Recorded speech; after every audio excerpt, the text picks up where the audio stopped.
In today's video, I'm going to teach you how to add and delete pages on Wix. By the end, you'll know exactly where to click, what to expect on screen, and a few helpful tips to keep your site organized and clean. First, make sure you're in the Wix editor for the site you're working on. On the left-hand toolbar, look for the Pages icon. It looks like a small page or list. Click that to open the Pages panel. This is your control center for every page on your site.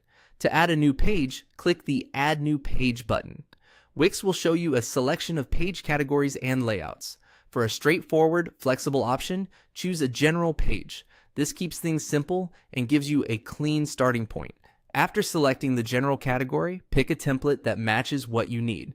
Something basic works great if you want to build from scratch. When you've made your choice, click Add Page. Wix will create the page and drop it into your site's structure. You'll see it appear in the Pages panel, and in most site designs, it will also show up in your site's navigation automatically. To finish the setup, click Done. From here, you can rename the page, add content, or adjust its visibility later. So don't worry about getting every detail perfect right now. The key is that the page exists and is ready for you to customize. Now, if you need to remove a page, stay in the same Pages panel. Find the page you want to delete in the list. Hover over its name and click the three dots to open more options. Select Delete.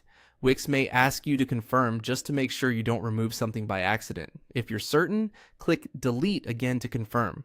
The page will be removed from your site and from your navigation. Keep in mind, if a page is set as your home page or used in certain features, Wix may prevent you from deleting it until you change those settings. If that happens, you'll see a clear message explaining why.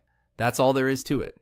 Click the Pages icon, add a new page, choose a general layout and a template, click Add Page, then Done. And to remove one, use the three dots next to the page name. Choose Delete and Confirm.